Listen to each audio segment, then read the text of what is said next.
ಶ್ರೀ ಗುರುಭ್ಯೋ ನಮಃ. ಹರಿ ಓಂ. ತ್ಯಾಗಮೂರ್ತಿಂ ತಪೋನಿಷ್ಠಂ ಶಾರದಾರ್ಚನ ತತ್ಪರಂ ಸಚ್ಚಿದಾನಂದ ಯೋಗೀಂದ್ರಂ ಪ್ರತ್ಯಹಂ ಪ್ರಣಮಾಮ್ಯಹಂ. ಸದ್ಗುರುಚರಣಾರವಿಂದಾಭ್ಯಾಂ ನಮಃ. ಲಲಿತಾ ಮಹಾತ್ರಿಪುರ ಸುಂದರ್ಯೈ ನಮಃ. ವಲ್ಲಭ ಮಹಾಗಣಪತ್ಯೈ ನಮಃ.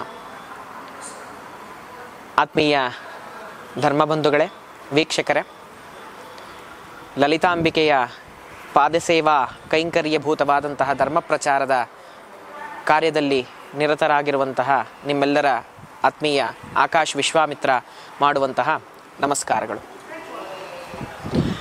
ಆತ್ಮೀಯ ವೀಕ್ಷಕರೇ, ಇಂದಿನ ಸಂಚಿಕೆಯಲ್ಲಿ ವಿಶೇಷವಾಗಿ ನಾವು ನಮ್ಮ ಜೀವನದಲ್ಲಿ ಆಗುವಂತಹ ಅನೇಕ ಕಷ್ಟಗಳಿಗೆ, ದುಃಖಗಳಿಗೆ, ಯಾಕೆ ಈ ದುಃಖ ಬರ್ತಾ ಇದೆ, ಯಾಕೆ ಈ ಕಷ್ಟ ಬರ್ತಾ ಇದೆ, ನಾವು ಎಷ್ಟೇ ಏನೇ ಪ್ರಯತ್ನ ಮಾಡಿದ್ರೂ ನಮ್ಮಲ್ಲಿ ಏಳಿಗೆ ಆಗ್ತಾ ಇಲ್ಲ, ಅನಾರೋಗ್ಯದ ಸಮಸ್ಯೆ, ಮನೆಯಲ್ಲಿ ಕಲಹ, ಈ ರೀತಿಯಾದಂತಹ ಅನೇಕ ಸಮಸ್ಯೆಗಳು ನಮ್ಮನ್ನು ಕಾಡ್ತಾ ಇರುತ್ತೆ. ನಾವು ಧರ್ಮವಾಗೇ ಇದ್ದೀವಿ, ದೇವರನ್ನು ನಂಬ್ತೀವಿ, ದೇವರನ್ನು ಪೂಜೆ ಮಾಡ್ತೀವಿ, ಹೇಳಿದ ಕಾರ್ಯಗಳನ್ನೆಲ್ಲ ಮಾಡ್ತಾ ಇದ್ದೀವಿ, ಆದರೂ ನಮಗೆ ಏಳಿಗೆ ಆಗ್ತಾ ಇಲ್ವಲ್ಲ ಅಂಥೇಳಿ ನಮ್ಮಲ್ಲಿ ಒಂದು ಪ್ರಶ್ನೆ ಉದ್ಭವ ಆಗುತ್ತೆ. ಈ ರೀತಿ ಉದ್ಭವಿಸಿದಂತಹ ಪ್ರಶ್ನೆಗಳಲ್ಲಿ ಅನೇಕ ಸತಿ ನಮಗೆ ಉತ್ತರ ಸಿಗುತ್ತೆ, ಆದರೆ ಅದು ಸ್ಪಷ್ಟತೆ ಇರೋದಿಲ್ಲ. ಯಾಕೆ ಈ ರೀತಿಯಾಗಿ ಏಳಿಗೆ ಆಗ್ತಾ ಇಲ್ಲ, ನಮ್ಮಲ್ಲೇ ಈ ದ್ವಂದ್ವ, ನಮ್ಮಲ್ಲಿ ಈ ಕಷ್ಟಗಳು ಹೆಚ್ಚಿನ ಬಗೆಗೆ ಮತ್ತೆ ಮತ್ತೆ ಕಷ್ಟಗಳು ಬರ್ತಾ ಇದೆಯಲ್ಲ, ಮತ್ತೆ ಮತ್ತೆ ನಾವು ಈ ಒಂದು ದುಃಖಗಳನ್ನು ಅನುಭವಿಸಲಿಕ್ಕೆ ಬರ್ತಾ ಇದೆಯಲ್ಲ ಅಂತ ನೋಡಿದಾಗ, ನಮ್ಮಲ್ಲೇ ಇದ್ದು, ನಮ್ಮ ಜೊತೆಯಲ್ಲೇ ಇದ್ದು, ನಮ್ಮನ್ನೇ ದೂಷಿಸುವಂತಹ, ನಮ್ಮನ್ನೇ ದ್ವೇಷಿಸುವಂತಹ ಜನ ನಮ್ಮ ಸುತ್ತಮುತ್ತ ತುಂಬ ಇರ್ತಾರೆ. ಅವಾಗ ಏನಾಗುತ್ತೆ, ಅವರ ಒಂದು ಅಸೂಯ ಪರವಾದಂತಹ ಒಂದು ವರ್ತನೆ, ಆ ದೃಷ್ಟಿ ನಮ್ಮನ್ನು ಕುಗ್ಗಿಸಿಬಿಡುತ್ತೆ. ಆ ಜನರು ನಮ್ಮ ಮೇಲೆ ಹಾಕುವಂತಹ ದೃಷ್ಟಿ, ನಾವು ಎಷ್ಟೇ ಏನೇ ಕೆಲಸ ಮಾಡಿದ್ರೂ ನಮ್ಮನ್ನು ಏಳಿಗೆ ಹತ್ತಲಿಕ್ಕೆ ಬಿಡೋದಿಲ್ಲ.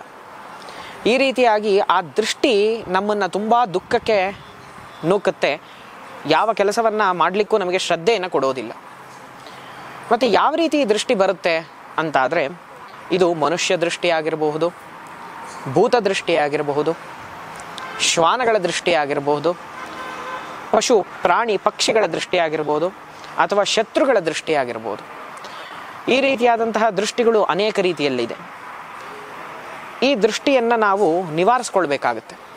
ಆವಾಗವಾಗ ನಾವು ಹೇಗೆ ಪೌಷ್ಟಿಕ ಆಹಾರವನ್ನು ತಗೊಂಡಾಗ ದೇಹ ಸಮೃದ್ಧವಾಗಿರುತ್ತೋ, ಅದೇ ರೀತಿಯಲ್ಲಿ ನಾವು ಆವಾಗವಾಗ ಒಂದು ದೃಷ್ಟಿಯನ್ನು ತೆಗೆಸಿಕೊಳ್ಳುವಂತಹ ಪ್ರವೃತ್ತಿಯನ್ನು ಬೆಳೆಸ್ಕೋಬೇಕು.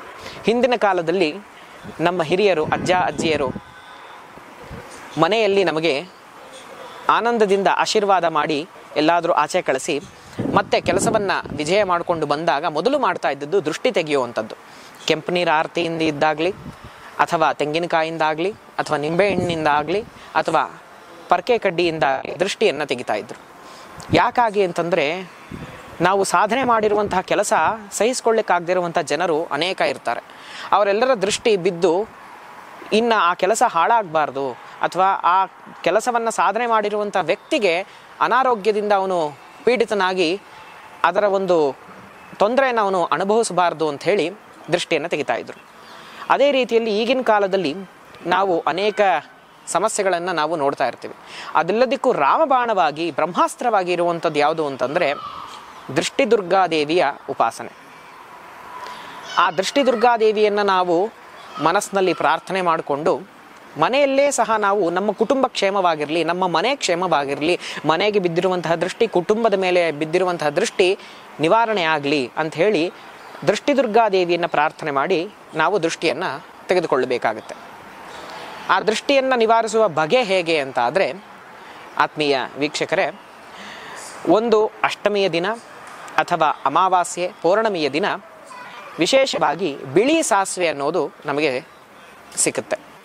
ಬಿಳಿ ಸಾಸಿವೆ, 8 ಲವಂಗ, 10 ರಿಂದ 15 ಕಾಳುಮೆಣಸು ಮತ್ತು ಒಂದು ಕರ್ಪೂರ, ನಿಂಬೆಹಣ್ಣು, ಇದೆಲ್ಲವನ್ನು ತಗೊಂಡು ನಮ್ಮ ಮನೆಗೆ ಮತ್ತು ನಮ್ಮ ಮಕ್ಕಳಿಗೆ ಮತ್ತು ಕುಟುಂಬದ ಎಲ್ಲ ಸದಸ್ಯರು ಪ್ರತ್ಯೇಕವಾಗಿ ಇದನ್ನು ತಗೊಂಡು, ಸ್ವಲ್ಪ ಬಿಳಿ ಸಾಸಿವೆ, ಮತ್ತೊಮ್ಮೆ ನಾನು ಹೇಳ್ತೇನೆ, ಸ್ವಲ್ಪ ಬಿಳಿ ಸಾಸಿವೆ, 4 ಲವಂಗ, 10 ರಿಂದ 15 ಕಾಳುಮೆಣಸು, ಒಂದು ನಿಂಬೆಹಣ್ಣು, ಕರ್ಪೂರ, ಇದೆಲ್ಲವನ್ನೂ ತಗೊಂಡು ನಾವು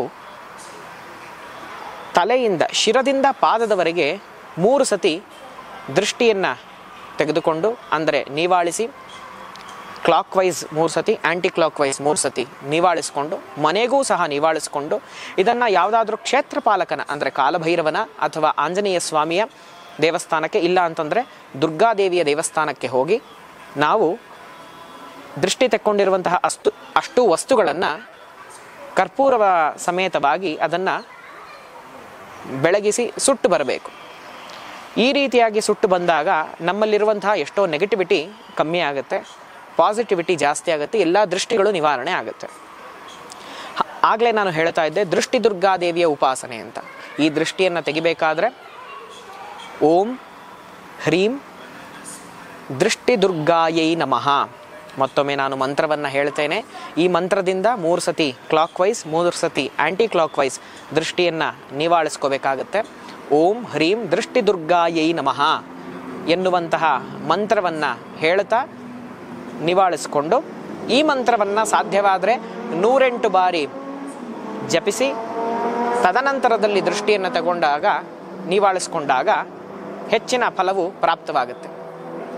ನಿವಾಳಿಸ್ಕೊಂಡಂತಹ ಅಷ್ಟು ವಸ್ತುಗಳನ್ನು ಆವಾಗಲೇ ಹೇಳದಂತೆ ಆಂಜನೇಯ ಕ್ಷೇತ್ರ ಅಥವಾ ಕಾಲಭೈರವನ ಕ್ಷೇತ್ರಕ್ಕೆ ಹೋಗಿ ಅಥವಾ ದುರ್ಗಾದೇವಿಯ ಕ್ಷೇತ್ರಕ್ಕೆ ಹೋಗಿ ಅಲ್ಲಿ ಎಣ್ಣೆ ಬತ್ತಿ ಹಚ್ಚುವಂತಹ ಸ್ಟ್ಯಾಂಡು ಅಥವಾ ಅಲ್ಲೊಂದು ವ್ಯವಸ್ಥೆ ಮಾಡಿರ್ತಾರೆ, ಅಲ್ಲಿ ಹೋಗಿ ಇದಷ್ಟು ವಸ್ತುಗಳನ್ನು ಅಲ್ಲಿ ಹಾಕಿ ಕರ್ಪೂರದಿಂದ ಇದನ್ನು ಬೆಳಗಿಸಿ ಸಂಪೂರ್ಣವಾಗಿ ಕರಕಲಾಗುವಂತೆ ಅದನ್ನು ಮಾಡಬೇಕು. ಕರಕಲಾದ ಮೇಲೆ ಭಗವಂತನಿಗೆ 11 ಪ್ರದಕ್ಷಿಣೆಯನ್ನು ಮಾಡಿ ಹಿಂತಿರುಗಿ ನೋಡದೆ ಮನೆಗೆ ಬರಬೇಕು. ಈ ರೀತಿಯಾಗಿ ಮಾಡುವುದರಿಂದ ನಮ್ಮಲ್ಲಿರುವಂತಹ ಅನೇಕ ಹಿತಶತ್ರುಗಳ, ಅಹಿತಶತ್ರುಗಳ, ಸರ್ಪದ, ಶ್ವಾನದ ಮತ್ತು ನಮ್ಮವರೇ ಆಗಿರುವಂತಹ ಎಲ್ಲ ಬಂಧುಗಳ ದೃಷ್ಟಿಯ ನಿವಾರಣೆ ಆಗುತ್ತೆ. ಇದಾದ ಮೇಲೆ ನಮ್ಮ ಜೀವನದಲ್ಲಿ ಹೊಸ ಬೆಳಕನ್ನು ನಾವು ನೋಡಬಹುದಾಗಿದೆ. ಆದ್ದರಿಂದ ಆತ್ಮೀಯ ವೀಕ್ಷಕರೇ, ಧರ್ಮಾಚರಣೆಯನ್ನು ಮಾಡ್ತಾ ಧರ್ಮದ ಗ್ಲಾನಿ ಏನಾಗ್ತಾ ಇದೆ ಅದಕ್ಕಾಗಿ ನಾವು ಹೋರಾಡ್ತಾ ನಮ್ಮ ಧರ್ಮವನ್ನು ನಾವು ರಕ್ಷಣೆ ಮಾಡ್ತಾ ಧರ್ಮಕ್ಕಾಗಿ ನಮ್ಮ ಜೀವನವನ್ನು ಮುಡಿಪಾಗಿಟ್ಟು ಧರ್ಮೋ ರಕ್ಷತಿ ರಕ್ಷಿತಃ ಎಂಬಂತೆ ಧರ್ಮವನ್ನು ನಾವು ಸರಿಯಾಗಿ ಆಚರಣೆ ಮಾಡಿದ್ದೇ ಆದಲ್ಲಿ ಧರ್ಮವು ನಮ್ಮನ್ನು ರಕ್ಷಣೆ ಮಾಡುತ್ತೆ ಅಂತ ಹೇಳ್ತಾ ಈ ರೀತಿಯಾದಂತಹ ದೃಷ್ಟಿದುರ್ಗಾ ಪ್ರಯೋಗವನ್ನು ತಾವು ಮಾಡಿಕೊಂಡು ತಮ್ಮ ಮನೆಯಲ್ಲಿ ಏಳಿಗೆಯನ್ನು ಕಾಣಬಹುದು. ಆ ಭಗವತಿ ಶ್ರೀ ರಾಜರಾಜೇಶ್ವರಿ ದೃಷ್ಟಿದುರ್ಗಾದೇವಿ ನಿಮ್ಮೆಲ್ಲರನ್ನ ರಕ್ಷಣೆ ಮಾಡಲಿ ಅಂತ ಹೇಳ್ತಾ ಈ ಸಂಚಿಕೆಯನ್ನು ಮುಗಿಸೋಣ. ಜಗದಂಬಾರ್ಪಣಮಸ್ತು.